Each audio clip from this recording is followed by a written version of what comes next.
بسم اللہ الرحمن الرحیم۔ روایت حفص اور بقیہ قراءات، امت مسلمہ اور ایک میڈیا اسکالر، تحقیق و ریسرچ کا معیار۔ آج کی گفتگو امام زرکشی اور ان کی کتاب البرہان کے حوالے سے۔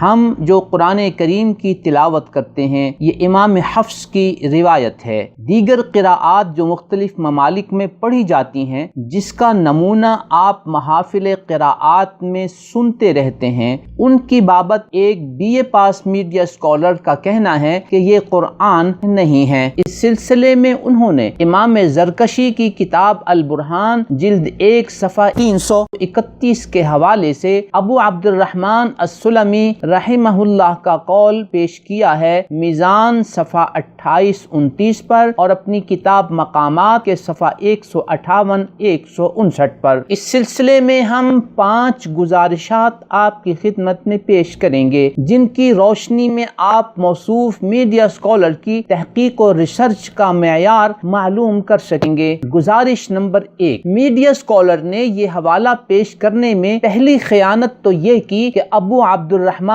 سلمی کی آدھی روایت پیش کی اور اس کا آخری حصہ نقل نہیں کیا اور اسے آپ سے چھپایا۔ ابو عبد الرحمن سلمی کی عبارت کا اردو ترجمہ میزان کے حوالے سے پڑھ کے سناتا ہوں۔ ابو بکر و عمر، عثمان، زید بن ثابت اور تمام مہاجرین و انصار کی قرأت ایک ہی تھی۔ وہ قرأت عامہ کے مطابق قرآن پڑھتے تھے۔ یہ وہی قرأت ہے جس پر رسول اللہ صلی اللہ علیہ وسلم نے اپنی وفات کے سال جبریل امین کو 2 مرتبہ قرآن سنایا۔ عرضہ اخیرہ کی اس قرأت میں زید بن ثابت موجود تھے۔ دنیا سے رخصت ہونے تک وہ لوگوں کو اسی کے مطابق قرآن پڑھاتے تھے۔ امام ابو عبد الرحمن سلمی کی اس عبارت کا آخری جملہ ہے وَلِذَلِكَ اعْتَمَدَهُ الصِّدِّيقُ فِي جَمْعِهِ وَوَلَّاهُ عُثْمَانُ كَتَبَةَ الْمُصْحَفِ۔ ملاحظہ ہو، اسی امام زرکشی کی کتاب البرہان، جس کا معنی ہے کہ حضرت زید بن ثابت رضی اللہ تعالی عنہ کی اسی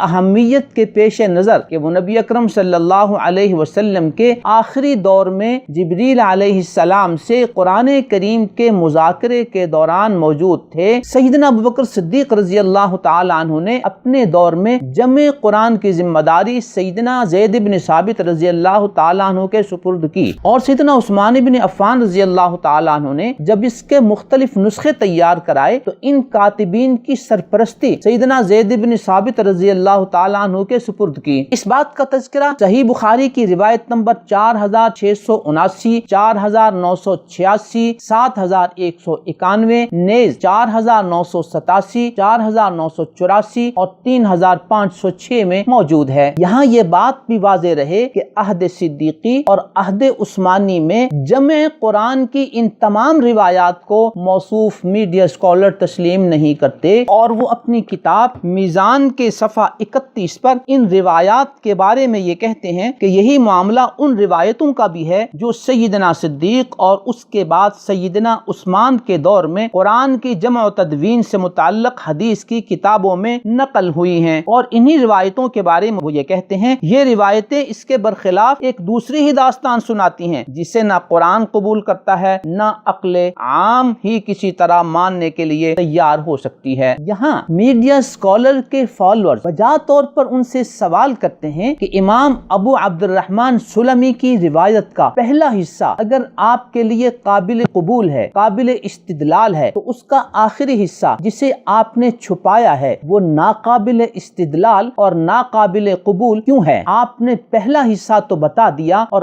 آخری حصے کو لوگوں سے چھپا لیا۔ یہ صورتحال کس حقیقت کی غمازی کرتی ہے؟ موصوف نے یہ خیانت اس لیے کی کہ اس عبارت میں عہد صدیقی اور عہد عثمانی میں جمع قرآن کا ذکر موجود ہے، جس سے میڈیا اسکالر کے خود ساختہ موقف پر زد پڑتی ہے، لہٰذا انہوں نے اسے آپ سے چھپا دیا۔ گزارش نمبر 2، امام زرکشی رحمۃ اللہ علیہ کی کتاب جلد 1 صفحہ 237 کا یہ حوالہ تو میڈیا اسکالر نے پیش کر دیا، اور اس میں خیانت یہ کی کہ اس سے پہلے کے 4 صفحات اور اس کے بعد کے 3 صفحات میں امام زرکشی زرکشی نے عہد صدیقی اور عہد عثمانی میں جمع قرآن کا ذکر کیا ہے۔ یوں امام زرکشی نے تو ابو عبد الرحمن سلمی کا یہ قول ہی اسی جمع قرآن کے استدلال کے لیے کیا تھا، اور ان کا استدلال ابو عبد الرحمن سلمی کے قول کے آخری حصے سے تھا جو ان کا اصل مقصد تھا، جسے میڈیا اسکالر نے چھپا دیا۔ صرف اسی پر بس نہیں، امام زرکشی کے اس سارے منظرنامے کو جو ان صفحات میں موجود تھا آپ سے چھپا دیا گیا، جہاں عہد صدیقی اور عہد عثمانی میں جمع قرآن کا ذکر تھا۔ B A pass media scholar کے اس طرز عمل کو خیانت کہیں یا امانت و دیانت کا خون کہیں، آپ کو اختیار ہے۔ گزارش نمبر 3، موصوف میڈیا اسکالر نے امام زرکشی کا حوالہ تو دیا، میں آپ کو بتانا چاہتا ہوں کہ یہ وہی امام زرکشی ہیں جنہوں نے اسی کتاب البرہان میں لکھا ہے اول من جمعها فی مصحف واحد الصدیق، سب سے پہلے جس شخصیت نے قرآن کریم کو کتابی صورت میں یکجا جمع کیا وہ سیدنا صدیق اکبر تھے۔ ثم امر عثمان حين خاف الاختلاف في القراءة بتحويله منها الى المصاحف، سیدنا عثمان بن عفان رضی اللہ تعالی عنہ نے اس نسخے کو دیگر نسخوں کی طرف تحویل کر دیا، یعنی اسی کے مختلف نسخے تیار کرا دیے۔ ملاحظہ ہو امام زرکشی کی کتاب البرہان جلد 1 صفحہ 235، یہاں امام زرکشی رحمت اللہ علیہ نے واضح طور پر لکھا ہے کہ ایک مصحف میں یکجا جمع قرآن عہد صدیقی میں ہوا، جبکہ عہد عثمانی میں اس کے مختلف نسخے تیار کر کے مختلف شہروں میں بھجوا دیے گئے۔ کیا یہ حوالہ میڈیا اسکالر کو نظر نہیں آیا تھا؟ کیونکہ آپ نے امام زرکشی کی کتاب